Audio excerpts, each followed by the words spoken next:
जय हिंद साथियों, स्वागत है एक बार फिर से आप सभी का शिक्षा संकल्प के इस ऑनलाइन यूट्यूब प्लेटफॉर्म पर। कैसे हैं आप सभी दोस्त? आशा करते हैं कि आप लोग बहुत ही अच्छे होंगे, स्वस्थ होंगे। आप सभी को पता है डेली सुबह 11:30 बजे स्पेशल क्लास होती है जो कि बीएड एंट्रेंस एग्जाम 2026 के लिए महत्वपूर्ण है। आप किसी भी स्टेट से हैं, उस स्टेट की बीएड प्रवेश परीक्षा की तैयारी में अभी से लग गए हैं तो सुबह 11:30 बजे इन क्लासेस को अटेंड करना बिल्कुल मत भूलिएगा। दोस्तों यहाँ पर सिलेक्टेड क्वेश्चन ही कवर किए जाते हैं जो परीक्षा के दृष्टिकोण से महत्वपूर्ण है। आप लोग पिछले वर्ष का प्रश्न पत्र उठाकर देखिएगा, इसी आधार पर सवाल पूछे गए हैं पेपर में। तो आइए शुरू करते हैं बिना किसी देरी के। और ये रहा आपके सामने पहला सवाल कि भारत और पाकिस्तान की मध्य सीमा रेखा का नाम क्या है? मैकमोहन, रेड क्लिफ, डूरंड, इनमें से कोई नहीं। आप लोग आंसर देने का प्रयास करें, आपका सही उत्तर क्या हो जाएगा? ध्यान रखें, ऑप्शन नंबर आपका बी बिल्कुल राइट आंसर हो जाएगा। ध्यान रखिएगा साथियों, भारत और पाकिस्तान के मध्य जो सीमा रेखा है उसका नाम रेड क्लिफ है। अच्छा साथियों, इसका निर्धारण कब किया गया था?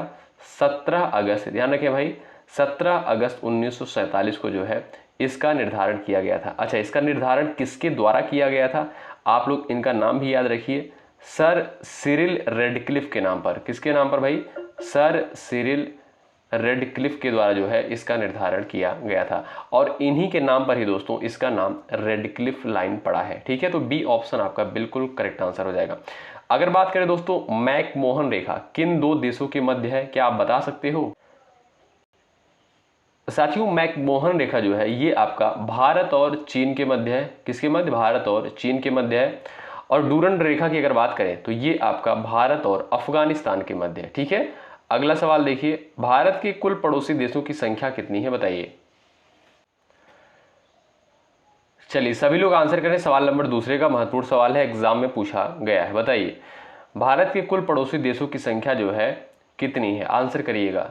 अब जो भी साथी यहाँ पर भाई ऑप्शन नंबर ए पर जा रहे हैं वो बिल्कुल राइट है। ठीक है साथियों, अगर आप देखोगे तो भारत के साथ जो है कितने देश सीमा साझा करते हैं? 9 देश, जिसमें साथियों अगर देखोगे आप जो 7 देश हैं ये आपका स्थलीय सीमा साझा करते हैं और बाकी आपके जो 2 देश हैं वो आपके जो है जलीय सीमा साझा करते हैं। अच्छा, ये 7 देश दोस्तों कौन कौन से हैं इनको भी आप लोग ध्यान रखिएगा।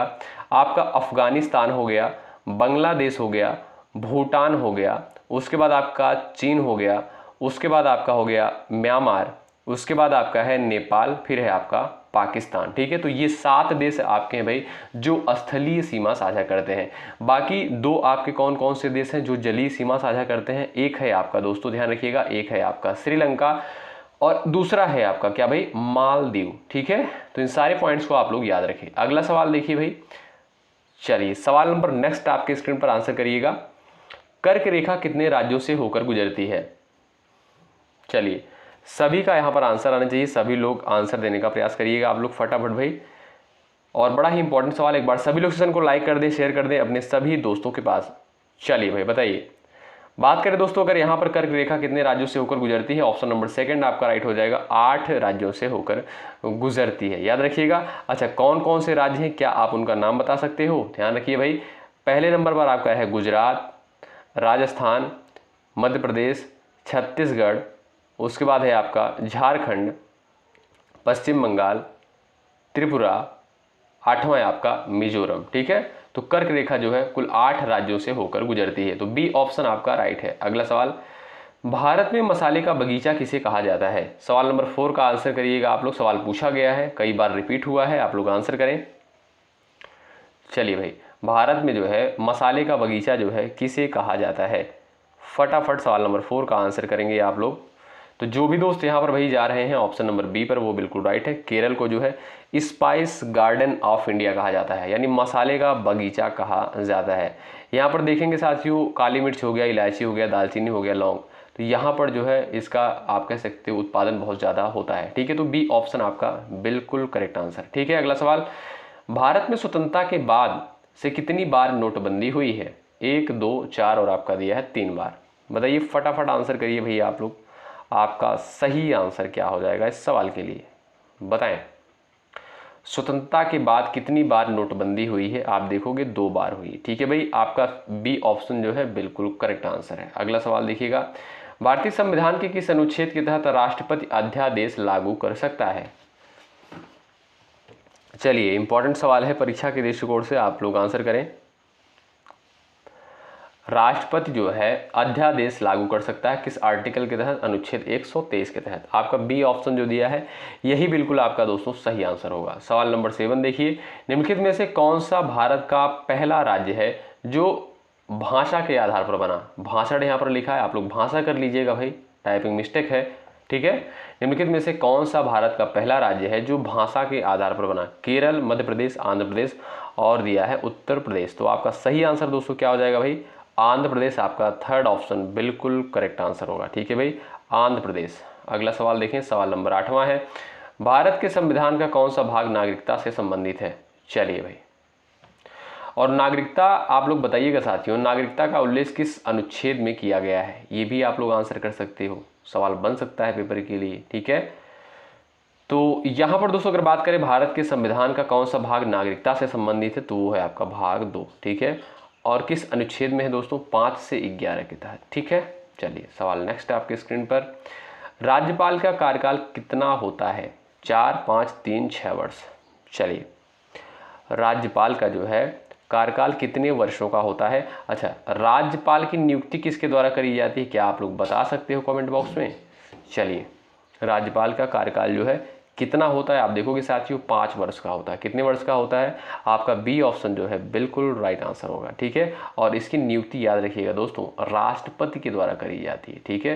राष्ट्रपति के द्वारा जो है राज्यपाल की नियुक्ति की जाती है, ठीक। सवाल नेक्स्ट है, भारत के राष्ट्रपति की महाभियोग की प्रक्रिया के लिए जिम्मेदार अनुच्छेद कौन सा है?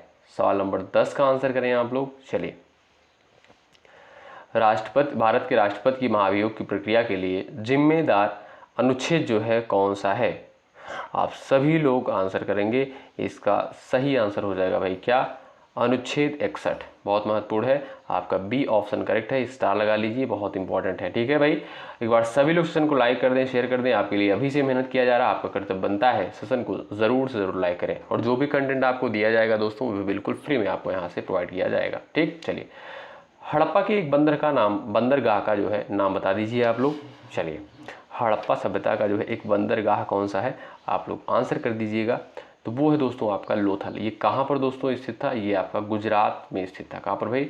गुजरात में, ठीक है। ये भी पॉइंट याद रखें, सवाल पूछ लेता है कि लोथल जो है कहाँ पर स्थित था, तो ये आपका गुजरात में। योजना आयोग के प्रथम अध्यक्ष कौन थे बताइए? योजना आयोग के जो है प्रथम अध्यक्ष कौन थे? आप लोग बताइएगा, फटाफट आंसर आप लोग करें, चलिएगा।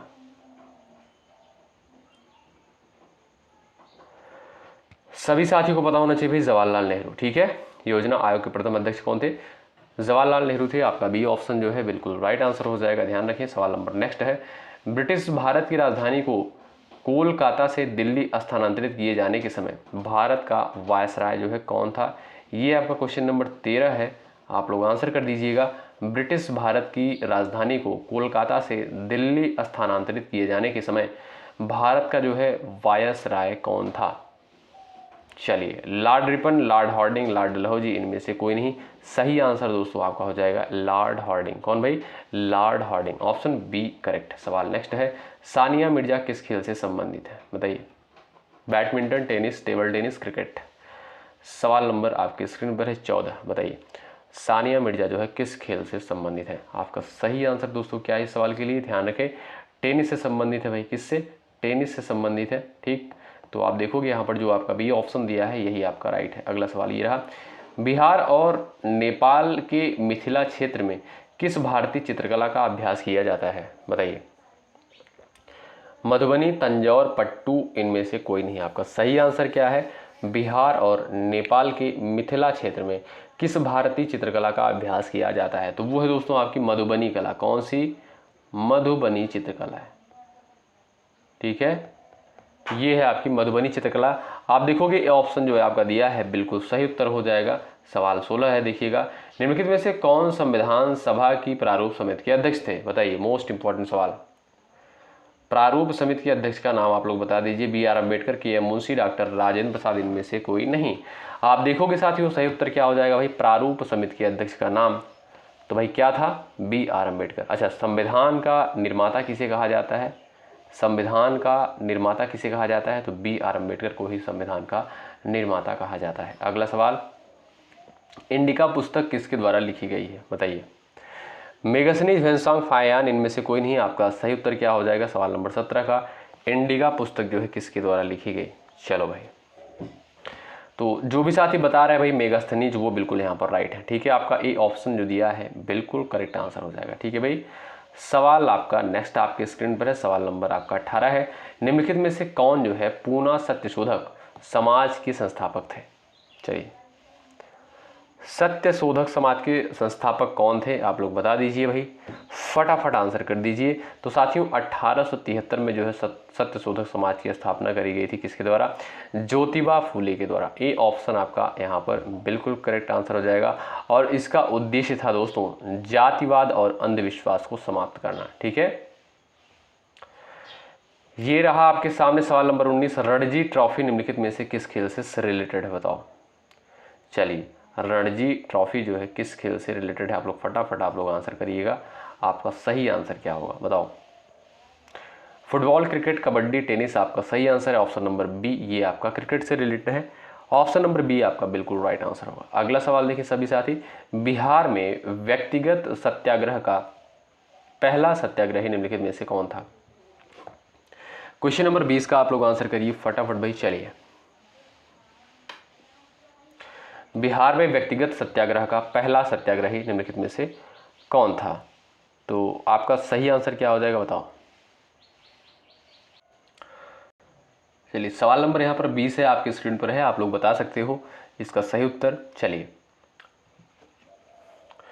तो यहाँ पर जो भी दोस्त ऑप्शन नंबर ए पर जा रहे हैं, सिलेक्ट कर रहे हैं, वो बिल्कुल राइट है। Shri Krishna Sinha, option number A बिल्कुल राइट है। सवाल नेक्स्ट देखिएगा, भारत की पहली महिला सुल्तान कौन थी। चलिए, सभी लोग आंसर करें। आपका सही आंसर दोस्तों क्या हो जाएगा, भारत की पहली महिला सुल्तान कौन थी, रजिया सुल्तान। अच्छा, रजिया सुल्तान दोस्तों किसकी पुत्री थी, ये भी सवाल पेपर में आया है। तो ये जो है इल्तुतमिश की पुत्री थी। तो बी ऑप्शन आपका राइट है। सवाल नेक्स्ट है, कंप्यूटर का जनक किसे कहा जाता है। चलिए आंसर करिए। सवाल नंबर 22 का, कंप्यूटर का जनक जो है किसे कहा जाता है। चलिए, सभी का आंसर आना चाहिए सवाल के लिए। आपका करेक्ट आंसर क्या है, कंप्यूटर का जनक किसे कहा जाता है। आपका सही उत्तर होना चाहिए भाई चार्ल्स बेबेज को। ऑप्शन नंबर सेकंड राइट है, ध्यान रखिए। अगला सवाल, स्वराज पार्टी की स्थापना किसके द्वारा की गई थी। 23 का आंसर बताइए, स्वराज पार्टी की स्थापना किसके द्वारा करी गई थी। आपका सही उत्तर क्या है इस सवाल के लिए बताओ। चलिए, स्वराज पार्टी की स्थापना CR दास और मोतीलाल नेहरू के द्वारा जो है करी गई थी। किसके द्वारा, CR दास और मोतीलाल नेहरू के द्वारा कब करी गई थी, 1923 में। ठीक है, 1923 में जो है स्वराज पार्टी की स्थापना करी गई थी। ठीक है, सवाल अगला है, ये आपके स्क्रीन पर है, गांधी इरविन समझौता भारत के निम्नलिखित में से किस आंदोलन से संबंधित था। 24 का आंसर करिए आप लोग। चलिए, गांधी इरविन समझौता भारत के निम्नलिखित में से किस आंदोलन से संबंधित था। 24 का राइट आंसर क्या है आप लोग बताइएगा। गांधी इरविन समझौता भारत के निम्नलिखित में से किस आंदोलन से संबंधित था। 24 का राइट आंसर क्या हो जाएगा आपका, सविनय अवज्ञा आंदोलन से। ऑप्शन सेकंड आपका राइट आंसर है, ध्यान रखिए। अगला सवाल ये रहा, प्लासी का युद्ध जो है किस वर्ष लड़ा गया था। चलिए, पूरा डेट सहित आप लोग बताइए, प्लासी का युद्ध जो है कब लड़ा गया था और किसके मध्य लड़ा गया था, ये भी आप लोग आंसर कर सकते हो। चलिए भाई, और इसमें जो है इस युद्ध में किसकी हार हुई थी ये भी बता सकते हो आप लोग। चलो, अगर बात करें दोस्तों प्लासी की लड़ाई की, तो ध्यान रखिएगा आप लोग 23 जून, कब भाई, 23 जून 1757 को जो है प्लासी की लड़ाई होती है। ठीक है, किसके किसके मध्य हुआ था यह युद्ध। यह युद्ध दोस्तों सिराजुद्दौला और रॉबर्ट क्लाइव के मध्य हुआ था। ठीक है, रॉबर्ट क्लाइव और सिराजुद्दौला के मध्य हुआ था, जिसमें दोस्तों सिराजुद्दौला की जो है हार हुई थी। ठीक है, तो आपका राइट आंसर है 1757। ए ऑप्शन आपका राइट आंसर हो जाएगा। अगला सवाल, महात्मा गांधी द्वारा शुरू किया गया पहला जन आंदोलन कौन सा था बताइए। 26 का आंसर करें। चलिए भैया, आपका सही उत्तर क्या हो जाएगा बताओ। महात्मा गांधी द्वारा शुरू किया गया पहला जन आंदोलन कौन सा था, तो वो दोस्तों था आपका नील आंदोलन। कौन सा, नील आंदोलन। ऑप्शन आपका यहाँ पर देखोगे थर्ड बिल्कुल राइट आंसर हो जाएगा। अच्छा, इसकी शुरुआत जो है कहाँ से हुई थी, बिहार चंपारण से 1917 में। ठीक है, तो आप देखोगे आपका थर्ड ऑप्शन राइट है। अगला सवाल यहाँ पर देखिएगा, बंगाल विभाजन किस वर्ष रद्द किया गया था बताइए। बंगाल विभाजन जो है किस वर्ष रद्द कर दिया गया था। चलिए आपका सही उत्तर क्या है दोस्तों, 1911 में। कब भाई, 1911 में। चलिए भाई यहाँ पर आप देखिएगा, आपका ए ऑप्शन राइट है। और आगे बढ़ते हैं, सवाल नंबर नेक्स्ट है, प्रथम रेलवे लाइन का निर्माण किसके शासनकाल में हुआ था, बताइए। आप सभी लोग आंसर करिएगा, फटाफट आप लोग आंसर देने का प्रयास करिएगा। और प्रथम रेलवे लाइन जो है कहाँ से कहाँ तक आप कह सकते हो बिछाई गई थी, ठीक है, तो आप लोग बताइएगा। और पहली बार रेल जो है कहाँ से कहाँ तक चली थी, इस तरीके से सवाल बनता है पेपर में, ठीक है। तो बात करें दोस्तों यहाँ पर अगर प्रथम रेलवे की, तो ध्यान रखिएगा 1853 में चली थी। कहाँ से, मुंबई से ठाणे के बीच, मुंबई से ठाणे के बीच। अच्छा, इसकी दूरी कितनी थी, 34 किलोमीटर, ठीक है, 34 किलोमीटर, ठीक है। तो 16 अप्रैल 1853 को, किसके शासनकाल में दोस्तों, लॉर्ड डलहौजी के शासनकाल में। ये ऑप्शन आपका राइट है। सवाल नेक्स्ट है, जैन परंपरा के अनुसार जैन धर्म की कुल कितने तीर्थंकर हुए, 29 ये आपका सवाल है और इसका आंसर आप लोग करें। जैन परंपरा के अनुसार जैन धर्म के कुल कितने तीर्थंकर हुए, आपका सही आंसर क्या हो जाएगा साथियों, 24 तीर्थंकर हुए। कितने, 24 तीर्थंकर हुए, ठीक है। अगर बात करें दोस्तों प्रथम तीर्थंकर का नाम क्या था, तो प्रथम तीर्थंकर का नाम था ऋषभदेव। क्या था, ऋषभदेव था। और अगर आपसे पूछे कि 23वें तीर्थंकर का नाम क्या था भाई, पार्श्वनाथ था। और 24वें तीर्थंकर का नाम था क्या भाई, महावीर स्वामी, ठीक है। तो इन सारे पॉइंट्स को आप लोग ध्यान रखिए। अगला सवाल, ज्ञानपीठ पुरस्कार किस क्षेत्र में दिया जाता है। सवाल नंबर 30 का राइट आंसर क्या है, बता दीजिए। ज्ञानपीठ पुरस्कार किस क्षेत्र में दिया जाता है। क्वेश्चन नंबर 30 का राइट आंसर क्या है, आप देखोगे साथियों, साहित्य के क्षेत्र में। क्या भाई, साहित्य के क्षेत्र में जो है ज्ञानपीठ पुरस्कार दिया जाता है। आपका ए ऑप्शन जो है बिल्कुल राइट आंसर हो जाएगा, ठीक है भाई, ए ऑप्शन आपका राइट है। सवाल नंबर नेक्स्ट है, मौलिक अधिकार संविधान के किस भाग में वर्णित है। 31 का आपका राइट आंसर क्या है, बताइएगा। मौलिक अधिकार संविधान के किस भाग में वर्णित है, भाग 3, भाग 2, भाग 4 और आपका दिया है भाग 5। अगर बात करें दोस्तों मौलिक अधिकार की, तो इसका उल्लेख जो है भाग 3 के अंतर्गत किया गया है। और अनुच्छेद की बात करें तो 12 से 35 के अंतर्गत इसको रखा गया है। और कहाँ से लिया गया है, यूएसए के संविधान से, यानी अमेरिका के संविधान से ये अवधारणा ली गई है, ठीक है। और यहाँ पर बात करें दोस्तों अगर भाग 2 की, तो भाग 2 में जो है नागरिकता का उल्लेख किया गया है। किसका भाई, नागरिकता का उल्लेख किया गया है। और अगर अनुच्छेद आपसे पूछे नागरिकता का उल्लेख, तो 5 से 11 में। सवाल नेक्स्ट है, हड़प्पा सभ्यता की खोज जो है किस वर्ष हुई थी और किसके द्वारा करी गई थी, बताइए। चलिए भाई साथियों, अगर बात करें दोस्तों हड़प्पा सभ्यता की, तो हड़प्पा सभ्यता की खोज आप सभी को पता होगा 1921 में करी गई थी। किसके द्वारा, दयाराम साहनी के द्वारा जो है हड़प्पा सभ्यता की खोज करी गई थी, ठीक है। सवाल नेक्स्ट है, सिंधु सभ्यता के ईंटों का अलंकरण जो है किस स्थान से मिला है। 33 का आंसर करिए। ईंटों का अलंकरण जो है कहाँ से मिला है, आप लोग बता सकते हो इसका सही उत्तर। और भाई देखिए, सेशन को एक बार सभी लोग सेशन को लाइक कर दें और अपने सभी दोस्तों के पास शेयर कर दें। यदि आप टेलीग्राम चैनल से नहीं जुड़े हैं, जुड़ जाइएगा, ठीक। तो सिंधु सभ्यता के ईंटों का अलंकरण जो है ये आपका कलिबंगा से मिलता है। कलिबंगा दोस्तों ये आपका कहाँ पर था, ये एक प्राचीन सिंधु स्थल है। और ये जो है दोस्तों आपका राजस्थान में, कहाँ पर भाई, राजस्थान में। ये ऑप्शन आपका बिल्कुल करेक्ट आंसर है। सवाल नेक्स्ट देखें, गुप्त वंश का संस्थापक कौन था। 34 का आंसर बताएं। गुप्त वंश का संस्थापक की अगर हम बात करें दोस्तों, तो श्रीगुप्त। कौन भाई, तो भाई आपका यहाँ पर बी ऑप्शन बिल्कुल राइट आंसर है, ठीक है। सवाल नेक्स्ट है, 1857 का विद्रोह कहाँ से प्रारंभ हुआ था, बताइए। चलिए 1857 का विद्रोह जो है कहाँ से प्रारंभ हुआ था, दिल्ली, मेरठ, झांसी और कानपुर। तो आप देखोगे साथियों ये जो है मेरठ से प्रारंभ हुआ था। कहाँ से भाई, मेरठ से प्रारंभ हुआ था 10 मई 1857 को। कब भाई, 10 मई 1857 को। अगला सवाल, 1857 के विद्रोह के समय भारत का गवर्नर जनरल कौन था, मोस्ट इंपॉर्टेंट क्वेश्चन। चलिए 1857 के विद्रोह के समय जो है गवर्नर जनरल कौन था साथियों, लॉर्ड कैनिंग था। कौन भाई, लॉर्ड कैनिंग था, ठीक है। और लॉर्ड कैनिंग को आप सभी जानते हैं कि अगर आपसे पूछा जाए प्रथम वायसराय कौन था, तो लॉर्ड कैनिंग को ही प्रथम वायसराय माना जाता है। तो ऑप्शन यहाँ पर थर्ड राइट है। सवाल नेक्स्ट है, 1857 के विद्रोह का नेतृत्व बिहार में किसके द्वारा किया गया था? 37 का आंसर करिए आप लोग। चलिए बताइए सही उत्तर क्या है, आप लोग आंसर कर सकते हो। 1857 के विद्रोह का नेतृत्व बिहार में जो है किसके द्वारा किया गया था? कुंवर सिंह के द्वारा किया था। ऑप्शन नंबर बी बिल्कुल सही उत्तर हो जाएगा। अगला सवाल, वर्तमान में भारतीय संविधान में कुल कितने भाग हैं? तो यहाँ पर पूछा गया है कुल कितने भाग हैं दोस्तों? आप कहोगे सर 25, कितने? 25 भाग हैं। आपका बी ऑप्शन यहाँ पर बिल्कुल सही उत्तर हो जाएगा। सवाल ये आपका नेक्स्ट है, संविधान में कुल कितनी अनुसूचियां हैं? अगर बात करें अनुसूचियों की संख्या की तो ओवरऑल जो है कुल अनुसूचियां हैं 12। मूल संविधान में 8 अनुसूचियां थी, लेकिन वर्तमान समय में जो है कुल 12 अनुसूचियां हैं। तो ए ऑप्शन इस क्वेश्चन का राइट है। और ये है आपका लास्ट सवाल, इसका आंसर आप लोग करिएगा। कौटिल्य का अर्थशास्त्र किस पहलू पर प्रकाश डालता है? आर्थिक जीवन पर, राजनीतिक जीवन पर, धार्मिक जीवन पर, सामाजिक जीवन पर।